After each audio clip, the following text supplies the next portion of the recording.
Welcome back to the Stephan Show. My name is Graham, and welcome to my show. And today we're taking a call from a third grade teacher who is $50,000 in student loan debt and wants to know how to pay that off on a teacher's salary. So let's take the call and figure out exactly how long it's going to take her to pay off this debt.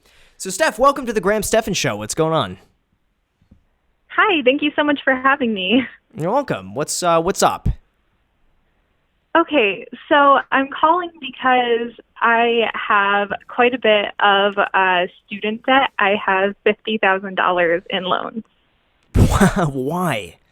Why do you have $50,000 in loans? You realize that's a Tesla Model 3.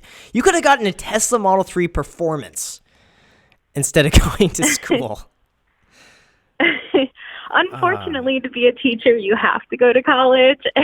And in Connecticut, which is where I'm from, teachers also have to get their master's degree.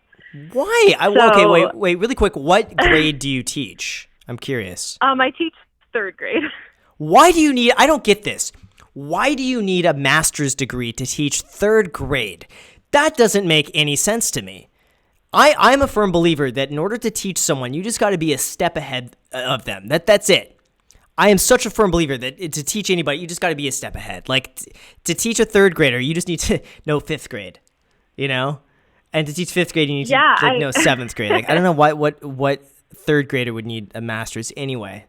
That's a lot. That's a lot of debt. Yeah, it is. And I went to state school to save money, and I lived at home for undergrad. And then when I was graduating and everything, I was like, okay, what am I going to do now? I either need to get a job or get my master's because I'd have to get it anyways. And I found a program through the Peace Corps that would let me get my master's degree while I served in the Peace Corps. But the Peace Corps ended up backing out when I was supposed to leave in 2 months because of some mental health issues. And they were supposed to be helping me pay for my master's degree. And that kind of all fell apart. So thanks to the Peace Corps, I'm at $30,000 extra in debt. Yikes. Okay, so you're $50,000 in debt right now. Yeah. How much were you making? I just got a new job teaching in New York, so my salary went up a bit. It's $60,000 a year. But the last 2 years, I've been making $40,000. Got it. Okay, so you're at 60 right now.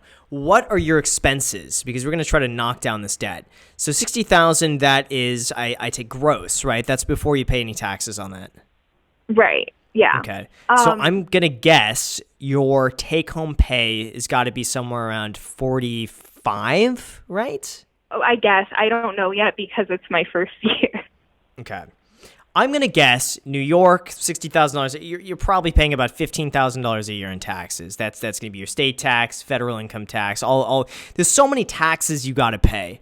I don't like it. I'm not a fan of that. But anyway, you're probably going to be left over with about $45,000. How much do you spend every month? So I just have started budgeting more recently, and I'm still working everything out.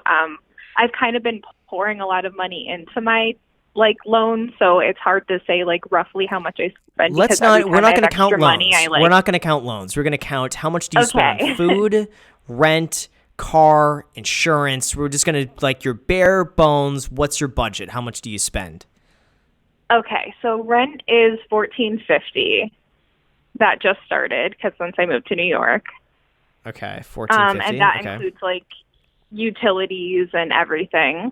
I usually end up spending $70 a week in groceries, and then I'll go out once. So I don't know, maybe $100 or something. You're looking at maybe $350 a month in food. Let's just say. Okay. So $350 a month in food. Yeah. Car, I'm still paying off my car, so it's supposed to be $220 a month, but I've been paying it off so far in advance that right now I don't have a monthly payment, so I just keep paying it down whenever I can. Insurance is $116. That may be it. You got to have more than that. You got to have any sort of entertainment budget. You got to have, let's say, internet, phone, all that sort of stuff. I'm just going to throw on. I'm going to round it off, probably another $350 on top of that. Sure, you could round it off another $350. Okay. I'm going to say leftover every single month. You have $1,400 left over. That sounds right when I did my budget, yeah. Okay, so you have $1,400. So $16,800. What is the interest rate of the loan that you have right now? 4 of them are between 3 and 4%, and then the 2 graduate ones are 5% and 6%. Okay, so right now at this rate, if you keep everything exactly the same and you don't change a thing, you're going to have all of this paid off in about 3.5 years. That's how long it's going to take you to pay off this debt, assuming you keep everything the exact same. You don't change a thing, your income doesn't go up, you don't spend any more money, and you put all the remaining money towards the student loans. 3.5 years. That's what I would do.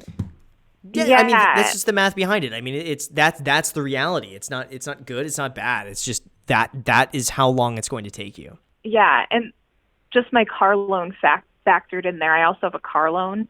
Mm-hmm. Which also has an interest rate. How much is the car loan, and what interest rate?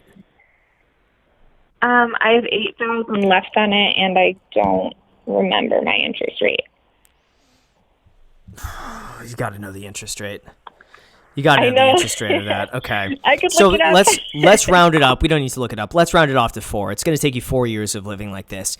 My biggest thing would be, if you can find a way to get your living costs down, your housing costs. First of all, the food, $70 a week, that's okay. If you can get that down a little bit more, it's not going to make a huge difference. I would say the biggest one is your housing. So you're paying 14 something in rent. Do you live with a roommate, or what's the situation on that? Yeah, I actually just moved here. It's fully furnished. I didn't have to buy any new furniture.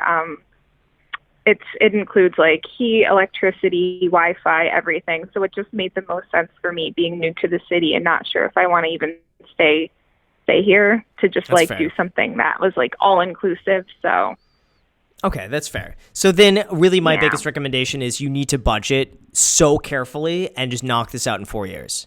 Because that's really what you need to do. I would go on mint.com, or actually it's like, again, I never recommend spending money on stuff like this, but this is worth it. It's a program called You Need a Budget. That, I think if you spend, I think it's like $7 a month or something like that. I think if you spend the $7 a month on You Need a Budget, and this is not sponsored by You Need a Budget or anything like that, it's just a really good program to use, you'll save way more than that. Just with the extra money that you're able to save, because it's really going to hold you accountable to this. And I would make very well sure that every single month you're putting away at least $1,400 a month towards student loans, at least. And if you don't do that, like, I want it to be so dire that if you don't hit the $1,400 a month, like, you don't eat. Like, I want it to be so bad that you're like, I am $50 short of hitting my budget, so I got to figure out a way where I can maybe just like dumpster dive or do something like that to save that extra $50. It's got to be so severe, and you just do this for 4 years, and then you'll never have to worry about it ever again. Because if you don't stick with this, it's just going to be this looming debt behind you that is going to hold you back in so many ways. If you ever want to buy a property, if you ever want to go and finance anything else, you don't want to have this debt hanging over your shoulders. I agree completely. Yeah. So that's all you really got to do. You just got to budget and put away $1,400 a month, and 4 years. That's it, 4 years, and then you'll be completely done. And to make you feel better, I mean, there's a lot of people too in their 30s who still have like $50,000 to $100,000 worth of debt who can't find any way to pay those off. So it's not like, it's going to be bad to be like 30 and just, getting out of debt. I mean, you're still doing very well compared to a lot of the people who got in debt $100,000, $150,000 for worthless private school educations that they go and do nothing with. So at the very least, what you have right now is not really that bad. It's going to take you 4 years, but that goes by in a blink of an eye. Okay, well, that actually gave me like encouragement. I've been feeling so bad about the whole thing for so long. No, you don't need to feel bad. It's just a matter of time. It's just a matter of staying disciplined. It's a matter of time. And maybe even like you don't need to go out once a month, or if you do that, just do it on a budget. Like, don't spend any money on drinks. You never want to spend a single. I never do. I don't even really drink, so. Awesome. That's a big one. If you end up, okay, so don't do that. If you go out and eat, just get an appetizer when you go out to eat instead of getting an entree. You can save some money there, get the same experience, do things for free, hang out, just go for free experiences right now, just for the sake of saving money, and that's it. Yes, and you'd be happy to know I make my own iced coffee every morning. Oh, that makes me so happy to hear, because I'm drinking one right now. So that makes me very happy. Yeah. Anyway, perfect. Well, thank you so much for the call. I really appreciate this, and best of luck, and keep me posted with everything. Thank you so much. Cool. Have a good one. I'll talk to you later. You too. Bye. All right, bye. So with that said, you guys, thank you so much for watching. I really appreciate it. If you guys enjoy videos like this, make sure to always destroy the living daylights out of that like button if you haven't done that already. It does help out the YouTube algorithm. Also, make sure to smash that subscribe button, hit the notification bell. Add me on Instagram. I post there pretty much daily, so if you want to add me on that, feel free to follow me there. And also, if you want to be on the Stephan Show, all the information is down below in the description with all the information that you need to potentially be on. So go ahead, send us an email, and I hope to see you on. Thanks again for watching, and until next time.